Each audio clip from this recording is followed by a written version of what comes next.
All right, and we are live. So I am thrilled to be starting these live Q&As again. I'm going to endeavor to do these on a more regular basis and kind of start them off as kind of an episodic podcast that you can go ahead and download. The idea is that if you listen to one or two of these Q&A sessions, that you're going to pick up something that's going to make your leadership better and your work life easier.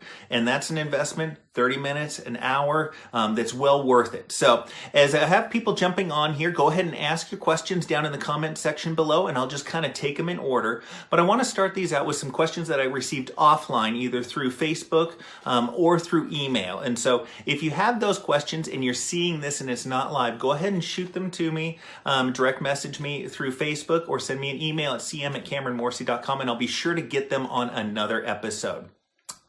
The first area that I wanted to address was a question I had in regards to change management. And in this case, it's a whole operating system for an organization that is coming online, and the employees naturally have their concerns in regards to how that's going to affect their work life, and they're not really positive about it, and that's typical. Well, we find human beings are resistant to change. It is a natural sort of inbred sort of philosophy that we have. Change equals uncertainty, and uncertainty can equal danger. And one of the ways that you tackle change that has that positive impact on people is to communicate with them more. Not just what the reason for the change is, and not just what the end result is going to look like. What you want to do is actually bring them into the planning process. Let them know what the step-by-step is. Give them exposure to the training material ahead of time, and let them ask questions. Such a key that you let them ask their questions. There is a very valid reason, good to see you, Sandra. There's a very good valid reason for you to be undertaking this change, and you need to explain it, and you need to work through that. We live in the information age. You can Google the answer to pretty much any question that you want, but you can't always Google the question as to why a change is taking place in your organization. And so what I recommend is really having those group meetings, having those one-on-ones, inviting the conversation. Too many leaders avoid that conversation about change because it's uncomfortable for everybody, including yourself. So really what you want to do is up the communication, the reason for the change, what the end result looks like, and what the plan is moving forward. And from those things, you should be able to field some questions from your employees, and that's going to make the change easier. So as we've had some people jump onto the live session here, go ahead, ask your leadership and management questions down in the comment section. I'll just kind of field these as we go. I do have a little bit of a backlog of questions, so I'm going to field a couple more of the questions that I got offline and handle them here while we queue up some questions on this side as well. The next question came in regards to too good, referencing my notes over here. Yeah, a little bit of new setting, Jonathan. Glad you noticed it. And Wesley, I don't have any plans for a new book as of yet. I'm not writing it off as something that might not happen down the road. But I kind of said my piece with the roadmap. I'm really pleased with how that turned out. And something else will come along, but I'm sure it'll be a little bit while from now. The other question I wanted to field that I got offline was in regards to disagreements between employees. And in this case, it was two assistant managers who are both excellent, but have started having gnawing little disagreements, calling each other out in meetings, that sort of thing. And there's been some discussions taking place, but what I really want to do in a lot of these interpersonal battles that go on, and in leadership, you're going to deal with them. People aren't going to get along. Is to actually bring the two individuals into your office and have a very frank discussion about the specific instances that you've noticed. You do not want to throw in the kitchen sink. And in this case, what you're doing is you are acting as mediator, but not just mediator. You're also acting basically as kind of judge. And what I mean by that is that you are ruling this conversation. Yes, you are bringing people in and you're getting their opinions on certain things or the particular matter. Say calling somebody else out in a meeting. Well, why did you do that? Why did you feel like you needed to do that? You probably had a very valid reason that you needed that it was important to you that they do this particular thing and they didn't do it the way that you wanted to. And so you break down that discussion and it's, well, you needed it. Did you communicate it beforehand? Did you offer to help? These are the things that can help you be successful and help all of us be successful in this case. Flipping it to the other side, handle the other side of that particular argument. Well, why didn't you deliver? Well, you had competing priorities. Well, could you have opened up the discussion with the other person and let them know that you weren't going to be able to deliver it so it wasn't a surprise? Or you asked for help. You talk through the communication aspects of things as much as possible. It isn't necessarily a quick conversation. It isn't necessarily comfortable, but you have it with both people there. That way there is a common message that they can kind of take out of that meeting. The other thing that you want to do, you up the communication first when there's disagreements in the office. The second thing is you tie everybody to a larger goal. Everybody wants a great workplace. Everybody wants to get along with their people. Everybody wants to achieve the goals that the organization has set out. So you make sure that they know that everybody's working on the same team. We all want the same team. We all want the department, the organization to be successful. It's just a question of how it's successful and how that happens. And so you tie them to that larger goal. And that's something that is going to kind of soften any of the interpersonal interactions and interpersonal problems that you might see in the organization itself. So communicate more, talk through those main goals, and if it persists, what you also want to do is, hey, have that discussion where you're not going to get along with everybody that you work with. It's natural. You work with 10 people, 12 people. You're not going to get along with everybody. You're going to have personality conflicts. You're going to have disagreements, that sort of thing. It's like a family. You're not going to get along with everybody 100% of the time. And that's where you tie it back to those goals. A lot of times people have that misperception that they're supposed to get along and love everybody that they work with. That's not reality. A lot of times you just have to get the job done. And it's not that you're necessarily against somebody or having a huge disagreement. You just don't particularly get along with that person. And that's fine. Everybody has a job to do, and we're all working towards the same goals. Think about it like a professional sports team. If we're talking football, you have offense, you have defense. They don't necessarily get along, but they all have the same goals. And so work them towards that, and that can really be helpful in dealing with interpersonal conflict. I have a couple more I may get to, but I know that I've gotten some questions popped up here, so I want to start handling those before I get too much of a backlog. Sarah asked the question that's, how can I correct unsatisfactory job performance without disciplinary action? I'd like to keep things, and I'll see if I can see more here, positive and motivational versus negative and accusational. Great question, Sarah. And what you want to do is start opening up the job performance discussion.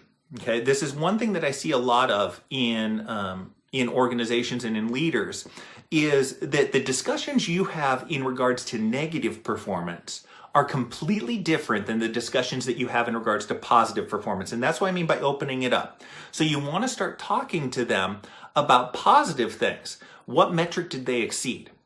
How did they exceed it? Why is it important to the organization? And what plan can there be to be even better? Or what can the takeaways be? That's a very similar discussion in regards to a disciplinary or unsatisfactory work performance discussion, where you talk about what they're not meeting, why it's important that they meet those standards, and then, what's the plan moving forward from that, okay? So I want to open up the discussion so you're talking about job performance in a similar way, in a positive way, as opposed to just a negative way. And that makes those negative discussions easier. And truthfully, you're aligning everybody behind the things that you're supposed to be aligning them behind as far as leader is concerned.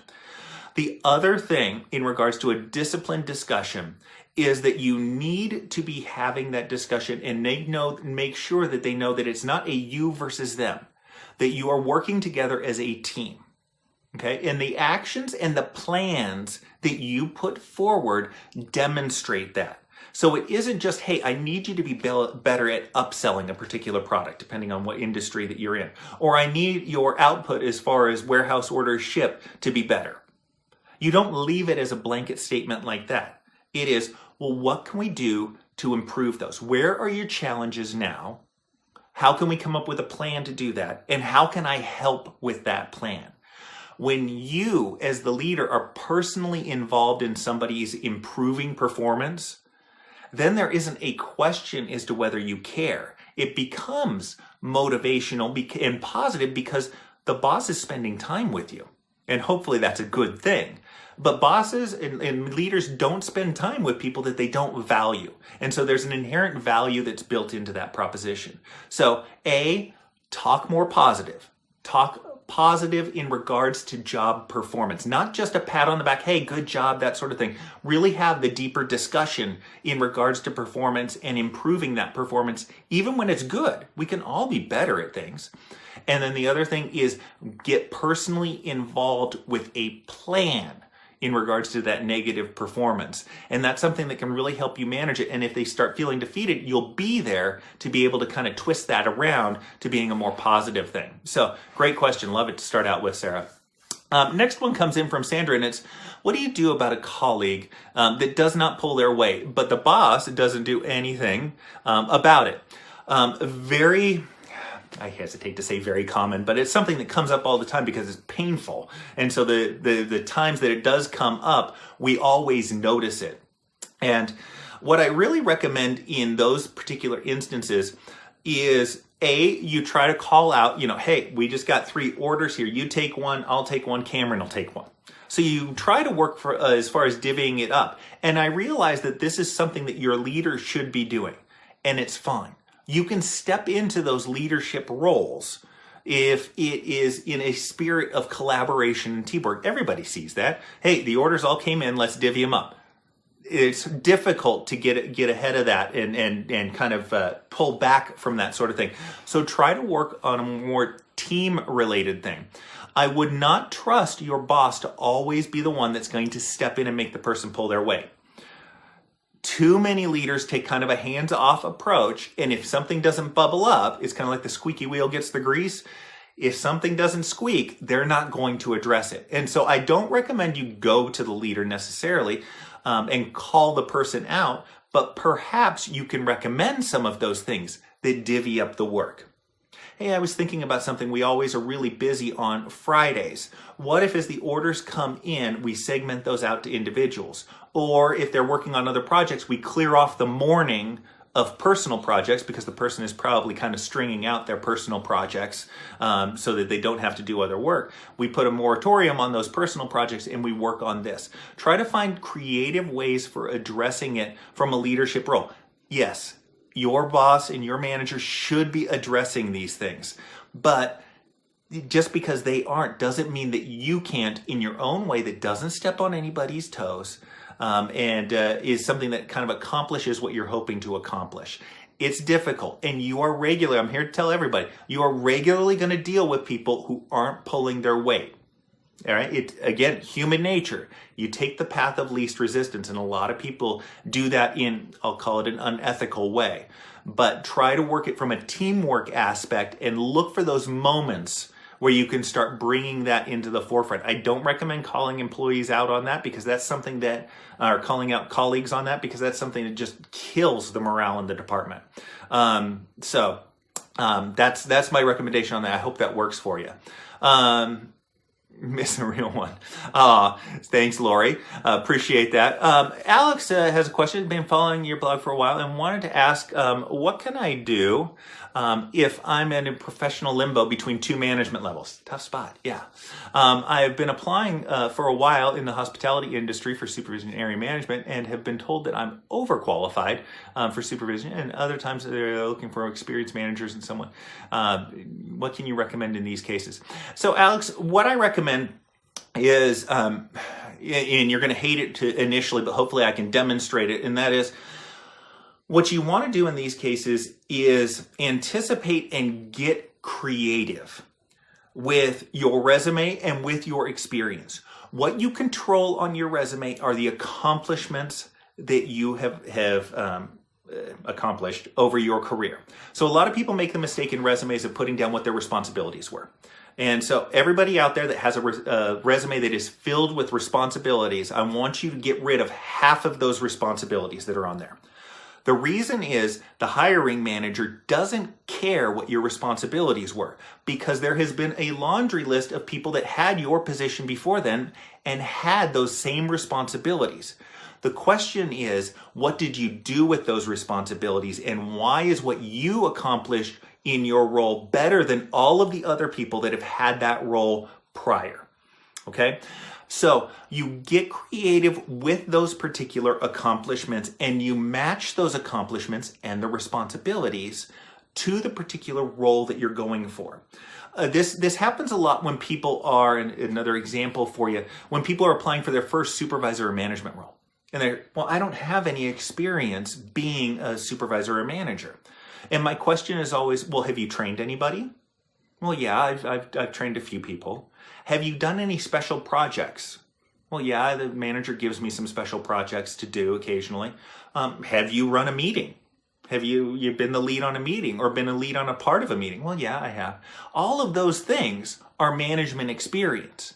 You just have to broaden out what you think is management experience. So when you're going for that level up above, your resume is filled with accomplishments that reference the ownership that you've taken in the department and how you have driven results. That's what they care about at higher levels. All right? The discussions that you have in regards to your experience highlight that you've been training people, that you reformatted the standard operating procedure manual. What have you done? And your accomplishments kind of get into that. And so you can kind of reach up above your current level. Now, in regards to the supervisor level, yes, you tweak your resume for that supervisor level, but the big question, and you know it's coming because you've been asked this question or you've dealt with this situation, in the interview, in your resume, you need to reference why it is that you want to take this supervisor role. Why is it that you are looking to take that step backwards, shall we say? I just recently had a private coaching client that moved from a larger organization to a smaller organization. And that was a question that came up. Well, why would you move from this big entity to the small entity? Because the scope of the job was larger. There was more responsibility to be had. If you're in a supervisor role, I want to move in with a company like yours where I can grow. Certainly, I'd like to move up in the organization, and that's what I'd like to do. Or this supervisor role fills out some of my experience that I've been needing to get in this particular area. You address the question ahead of time, and so that's anticipating. So get creative, be accomplishment focused on your resume, and address the questions that they're going to have. You know they're going to have these questions, so come up with those answers ahead of time and try to get ahead of those as much as possible. Okay, next question comes in from Jermaine, and it's, office politics is existing in almost all companies. How would you know if the person can be, if you can trust a person? Great question, Jermaine. Love that question. The easiest way is if your goals are aligned. Okay, so we deal with this, and I'll explain it in regards to differing departments. So you have neighboring departments. Okay. And they might fight for resources. A very common thing in large organizations is you fight for resources. It's one of the reasons that things get political. But if you can align towards similar goals, and if you have a shared manager, boss, director, whatever, in those roles, talking through what those shared goals are, then you can find more trust you can find more trust in the individual because you know that they're going to be acting towards their self-interested goals. Okay, that's one way. The other way is to look for the clues. You want to lead with trust. Okay, you want to default to trusting individuals. Why? Because most individuals can be trusted.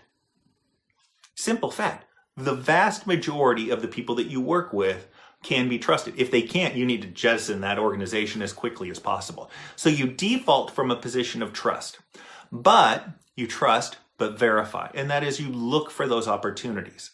You can see this in other people when they are mistrustful towards other individuals. So we see this a lot as far as like gossip is concerned. If you are gossiping with somebody else, they know that you might be gossiping about them. And so that's those things where you look for those clues in regards to trust. But alignment of goals is one of the main keys to that. But the first time, that's how I tackle it. It's a tough one to deal with, Jermaine, but it's one that if you pay attention to it and focus on it, you'll get better and better at learning how to trust those particular individuals. Dana has the next question. It's, how important do you think correct English is? Oh boy, hope I've been speaking correctly.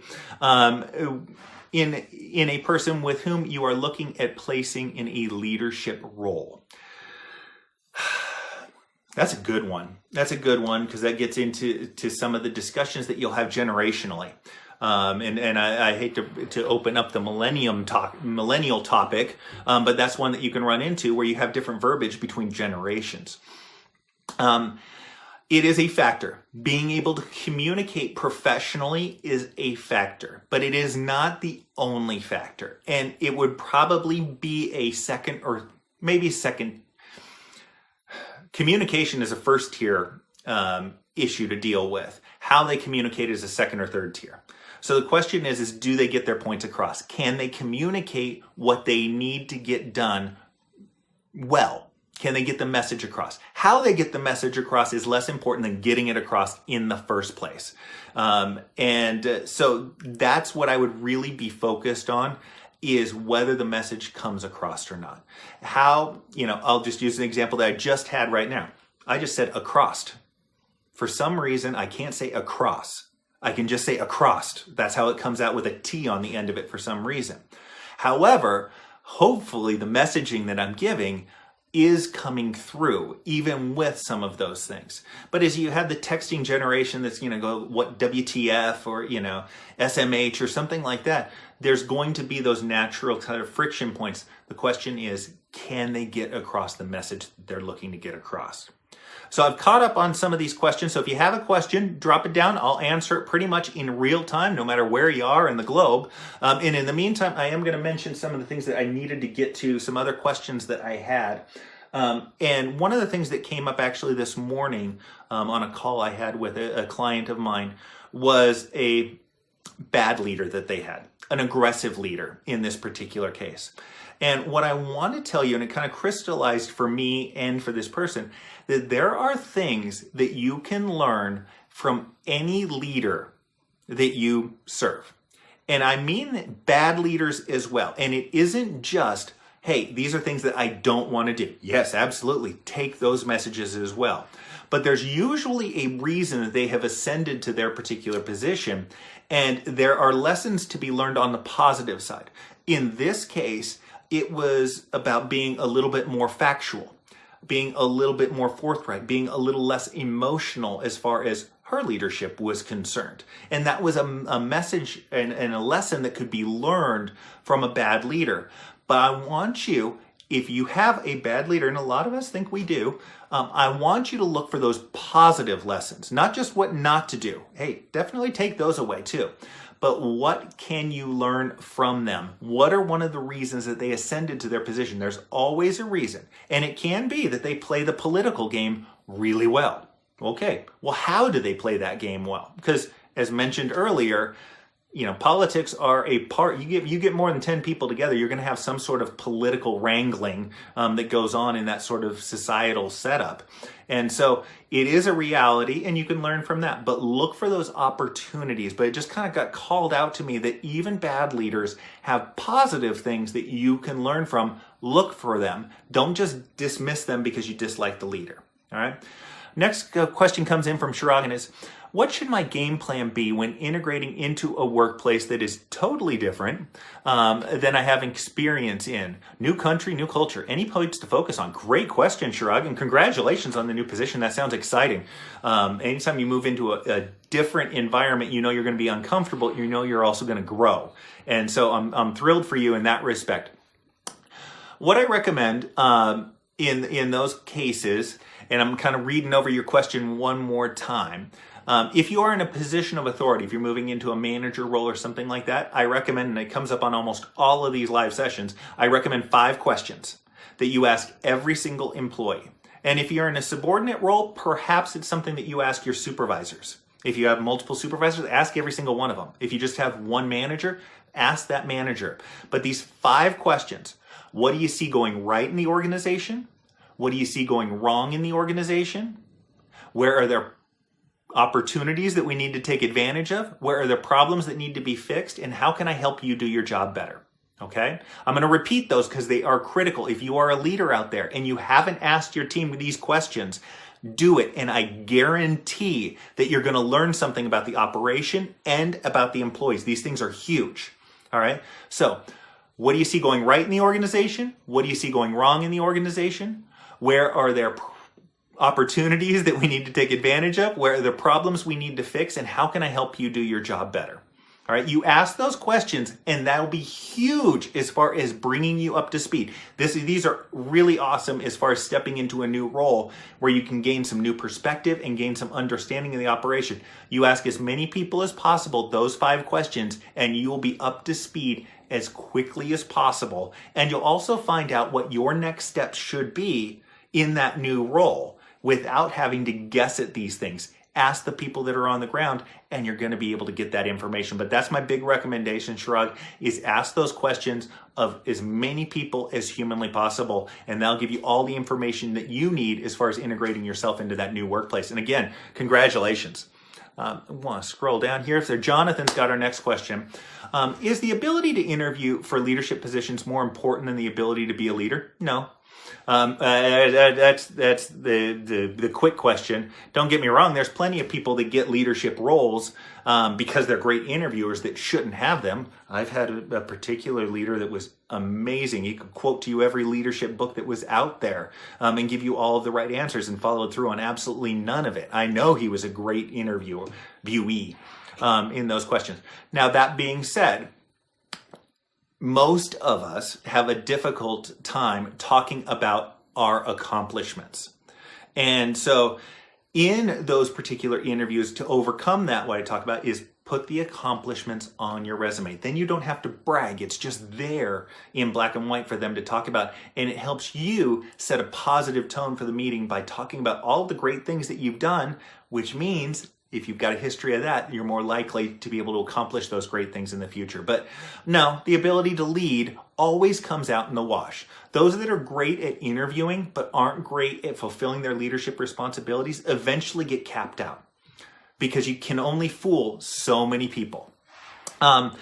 Next question comes in and is from James, and it's working through PIPs. What should performance improvement plans, for those that didn't get an acronym there, what would you propose as a guide to having a fair result and not one that allows for results that will be interpreted swayed out of your favor? Reading that one more time. Fair results and not ones that allow for results that will be interpreted. Really tie back to metrics. And I bet if you had a whole bunch of metrics, then it would be very, this question wouldn't have come up. But first and foremost, if you have metrics that you can use in regards to productivity, or customer service, or any of those things, then you definitely want to address that wherever you can. So get that as there. The other thing, as far as fairness is concerned, is to bring up specifics and make sure that when you bring it up with one person, that you take it through the filter of everybody else. First of all, that helps you from putting something on there that isn't fair, and we're human. Every leader out there is human. And so you're going to have those people that you don't like and those people that you do like, and you're going to have those little hot button issues, and pet peeves that you have. And so some of those are going to pop up on some individuals and some of them won't. All right, so take it through that filter and make sure that you are applying those specific instances, but bring up specifics wherever possible, specific instances, and be consistent. It may be that in these performance improvement plans, you can't throw in the kitchen sink. You're taking 5 particular areas that you want to address that are important for the organization. And you're taking people, how did they work through that? Where are there instances that I can come up with examples of great performance or poor performance? Where are those? Are there metrics that I can tie to those? And so focus the discussion on the important things, focus on specifics, and take it through that filter. Am I being fair? Am I bringing up all of the instances? Hey, Cameron is absolutely amazing at selling and he's our best salesperson. But you know what? He could stand to improve in this particular area. Take it through those filters.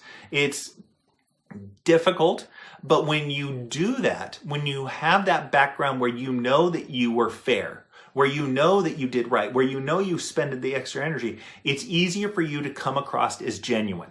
People pick up those little context clues and they say, well, you're holding everybody to that standard? Yes, I am. And you can say, I've brought it up with 3 other individuals. And that you can have those frank discussions to back up that fairness. This is also something in regards to fairness that builds over time. There isn't that sort of, flip to trust where people will trust everything that you say. It builds over time. And so it may be that this is just one more step on the road for people believing everything that you say. They probably never will, but you can build up that sort of trust where they hopefully can. Next question comes in. Good one. Thank you. Oh, it looks like I'm caught up. So anybody that's on there, if you've been holding out for a question, go ahead, drop it down in the comment section. I'll deal with it in real time. And otherwise, I'll get to the bevy of questions that I had offline. One of the other ones is in regards to managing upward. And how do you manage your boss? Which is a great question and something that you should be doing. You're probably already doing it, whether consciously or subconsciously, managing your boss. The most important thing from managing up the ladder is to be clear on what their goals are and what they find important. Okay? That isn't always abundantly apparent to everybody. So make sure that you understand what are the goals that they have for their overall organization. And it might be different than your subset of that. What's important to them? And you know what this is by what they talk about. What are they constantly harping on you about? What are they asking for updates on? Those are all indication of what is important to that particular individual. And so the first step in managing up is to get clear on what their goals are and what's important to them. And the reason is that's your in to talking to them. One of the reasons managing up always comes up is because my manager won't listen to me. My director won't give me the time of day. And part of the problem is you aren't tying what you're talking about to something that they deem important. And it's as frank and honest as that. If you are addressing something they're concerned about, they're more likely to listen to you. And so that's what you do. And you get creative and tie what you're talking about and address one of their important goals. If they have to increase a particular metric, hey, I was thinking about sales. And one of the things that I'd like to do is actually train some of the salespeople on the new products so that we can share some of those best practice ideas. Now, that's one way of tying it and making it very just abundantly obvious to them. So I don't want to beat that horse on that particular issue, but get clear on your goals if you're looking to manage your manager. The second thing to do is you want to find out what their personality is just a little bit. And you want to define it. So much of this we understand, but we don't define. And if we don't define it, it's harder for us to take action on it in the moment-to-moment real world. And so you want to understand what their pet peeves are, how they like to communicate. If you've got a leader that doesn't respond to email, well, then you know that you need to respond to them face-to-face or over the phone or vice versa. What are some of those little things that you can call out so that you can actually get through to them? I've had leaders who don't want to talk to me unless it's basically after hours, 5:30, 6 p.m. That was when you could actually get a hold of the CEO and actually have a discussion. Otherwise, he was swamped with stuff for the rest of the day. And so, of course, I get to him at 1 o'clock in the afternoon. He's juggling 5 different things. He has no time to hear what I'm saying, but he will later on.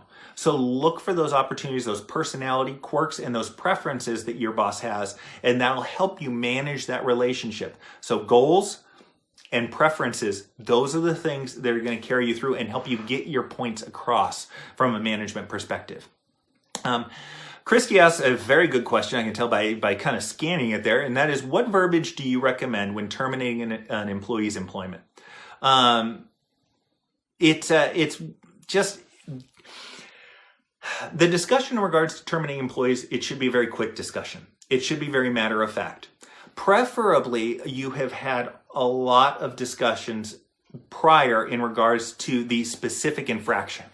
And so basically it becomes, hey, we've done a verbal on this, we've done a written on this, you've been suspended for a day on this, we had this pop up, and unfortunately we're going to have to end the employment. What I recommend is that the terminations are short and sweet.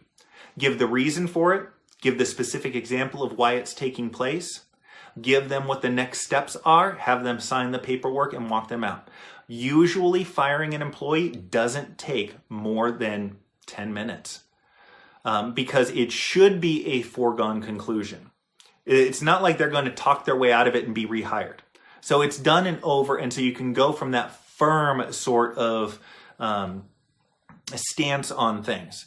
So sure, be apologetic that it happened. If you're firing somebody, part of that failure is on you as the leader, that you weren't able to find a way to make them a productive employee. We all believe that every employee can be productive. And it just takes the right sort of creativity to get there. That being said, they still bear the lion's share of the responsibility for their performance. So be quick, short, concise, apologetic, but realize that it's over at that point. When you've got the paperwork ready to go and you got to let somebody go, give them the reason for it and then get out. Because otherwise it's just disingenuous and uncomfortable. For them. And that's the other part of the reason. If you try to massage the message too much, it comes off as wishy-washy, and it doesn't go over well. It's not a pleasant conversation, so really rip the Band-Aid off, to use that old example. Sarah has the next question for me. And Lori, if you got a question, just fire away here. If you had one before, I must have missed it on there. Sarah has a question. How would you recommend recruiting in a small community? I have a very difficult time getting qualified applicants. It is difficult, and it's going to be more difficult. And you're acknowledging that it's being thrown in your face right now. One of the ways to do that is to find a way of training. So you've mentioned qualified applicants. Okay. You may not be able to find qualified applicants in a town of 1,500. For whatever it is that you're hiring for. So the question is what are the traits that you're looking for? Not necessarily the experience. What are the traits that you're looking for in a great employee, and how can you train that qualification? Okay, I hope that makes sense. You're looking for those traits of successful employees, and just look at the employees that you had that have been successful. What common traits did they have? And that's what you're looking for on the resume. And so you broaden that out just a little bit, and then you find a way to train that up. So one of my, almost a decade or so in management experience in regards to call centers. And I would routinely hire people from the restaurant industry into my call centers. Why? Because I know that they can talk to people. I know that they can sell things. I know that they have a service mindset.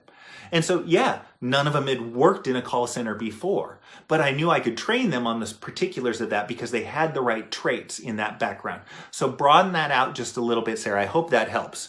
And Crystal, always good to see you here. I'm back in action with these live sessions. Next question, it comes from Marge. And sorry if you see my finger here. I'm scrolling through the comments that are on the bottom of the screen here. Marriage's question is, my organization is undergoing a huge transformation, therefore there are a lot of opportunities. I like the way that you've phrased that already. I've expressed to my manager my interest to be a part of those projects, but it doesn't seem there is an interest to help me get into any of those projects. What can I do? Ooh, good question and a tough one. You've done what my first advice is always to express that interest. Okay, so you always want to let your boss know that you're interested in the next promotion, because believe it or not, sometimes they're surprised by those things.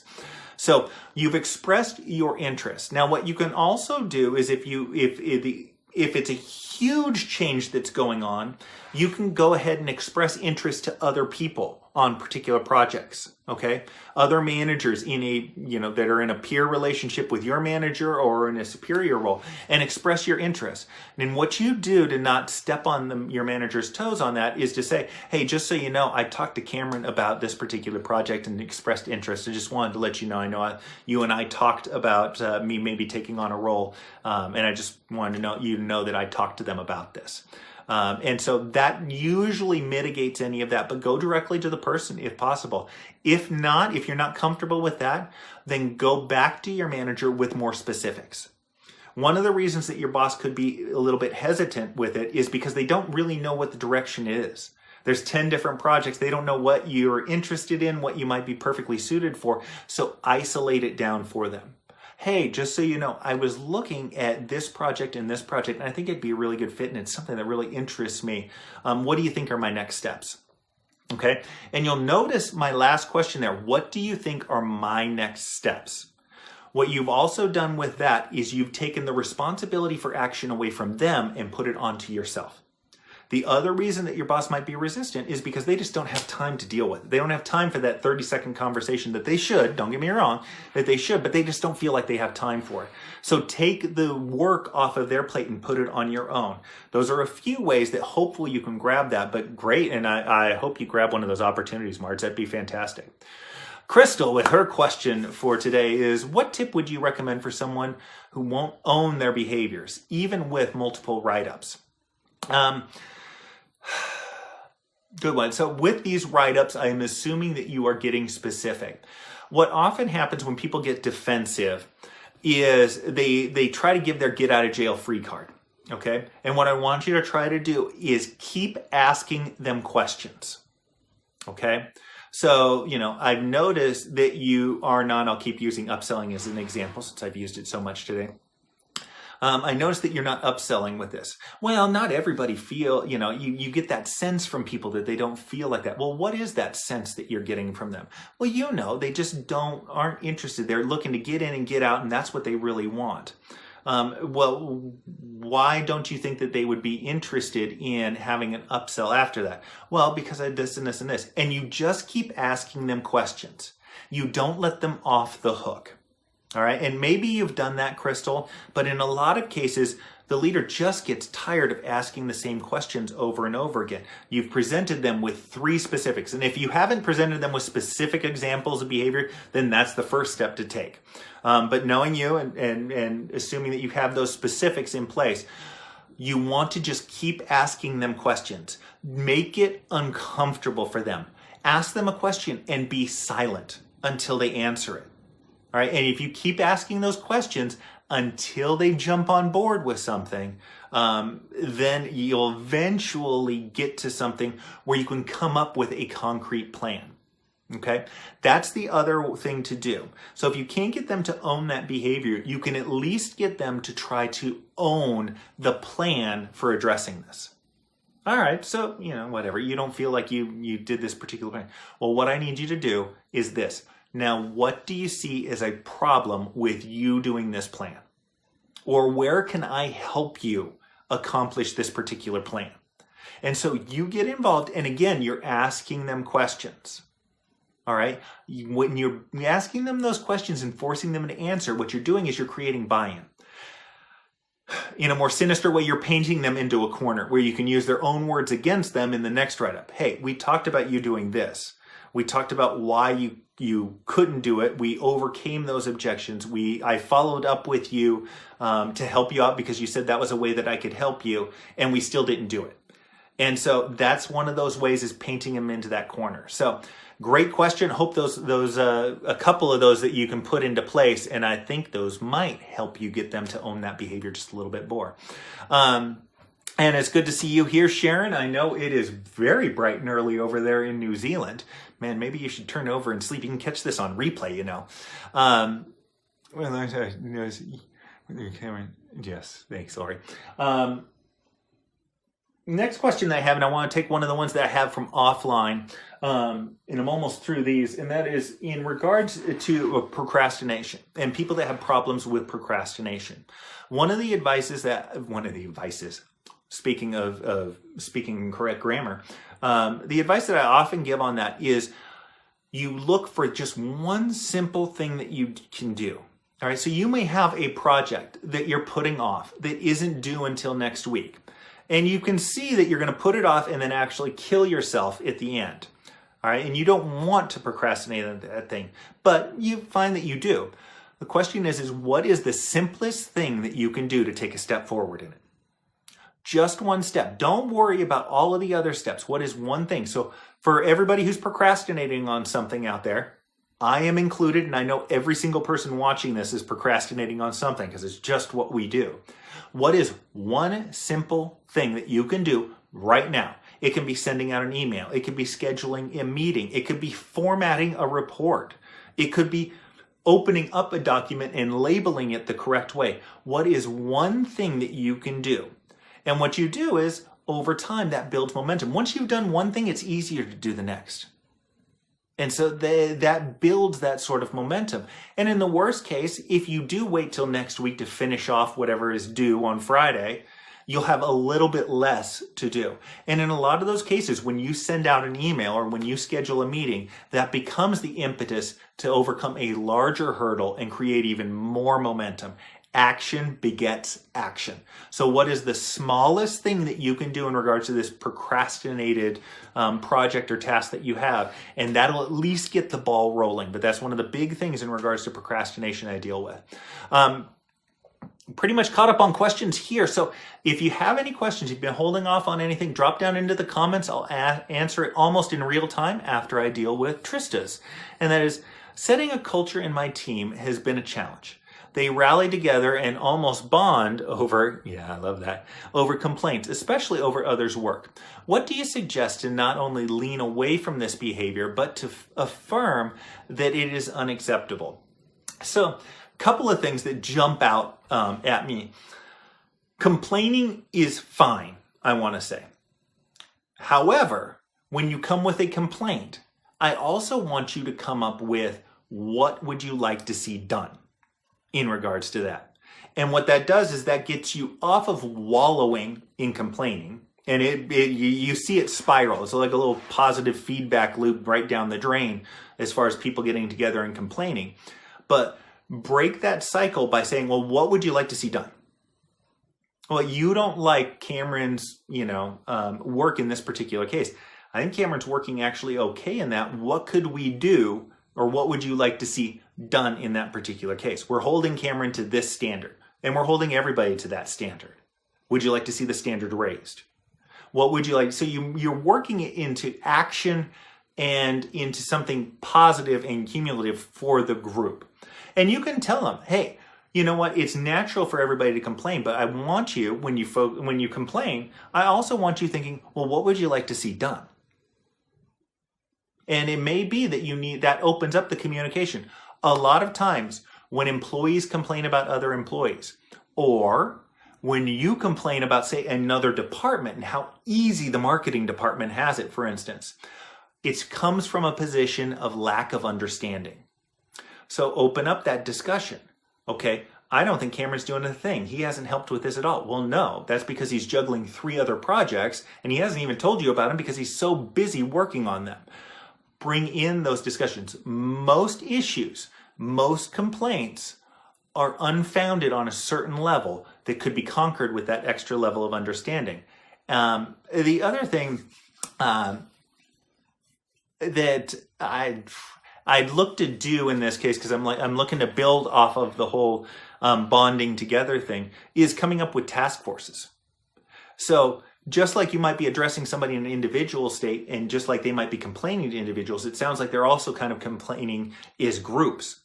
Well, make sure that they are part of the solution as a group as well. And so what you're looking to do is replace that behavior with something that lends itself to action and a more positive outcome. This also breeds that ownership in what goes on. When people are brought into the decision-making process and are addressing some of those concerns, that's something that always breeds ownership, and that's something that leads to less complaining, because you don't complain necessarily about the decision, or you're not as apt to complain about the decision that you helped make. People don't do that often as well. So look to address solutions in regards to complaints, and then where you find it appropriate, put together a task force to address a particular issue. If they're always complaining about parking, well, what can we do about parking? I'm just throwing out an example. You know what? Nobody has an idea. Let's pull together 5 people to try to come up with some solution in regards to parking. I don't know. Use that. Maybe it's a bad example. Maybe it's a great example. But look to do it that way, and you can insert yourself into those discussions. Hey, I brought you all together because there's a lot of complaints going around, and complaints aren't something that's healthy. We want to move towards action. hey, complaints are natural. We're all going to have them, but we should be moving from the complaint, not wallowing in it, and moving towards the solution. So I wanted to bring you 5 people together so that you could work on the parking issue, the attendance issue, the seating arrangement issue. What would what are the things that you want me to pass along to IT in regards to how slow the system is? That sort of thing. So look to move it that way and just look to make those replacements in behavior. Trust, I hope that helps. James has a question: is when developing a desktop procedure to assist with onboarding, what would you propose as the most effective route to market? Is there a singular solution you find more effective?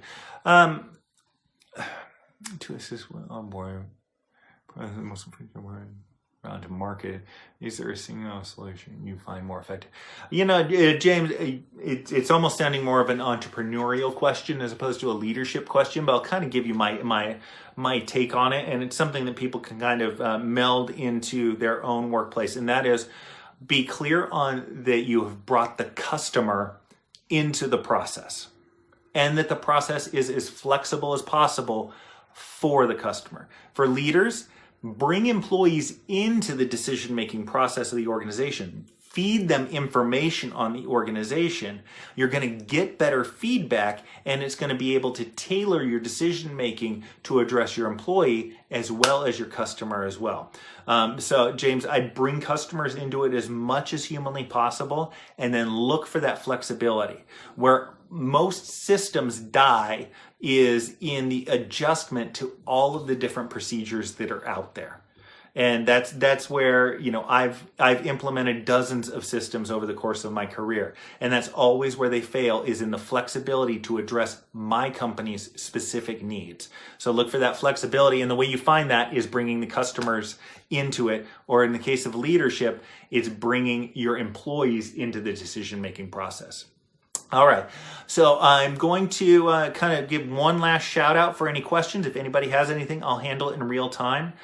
In these cases, I'm looking to actually post these up on my YouTube channel, and then looking for a podcast as well. The idea behind these sessions is that you can listen to them in your free time, and if you listen to a couple of them, you're picking up 1 or 2 nuggets of information that make you a better leader. And if you can do that on a regular basis, listening to this, picking up 1, 2, 3 things a week, all of a sudden, cumulatively, you've gotten much better in your leadership. And that's what I'm here to try to do, is just help you improve in your leadership in simple, step-by-step sorts of ways. So hope you enjoyed this. Stay tuned for some more as they come out in the coming days, and I will talk to you all later. Take care. Bye-bye.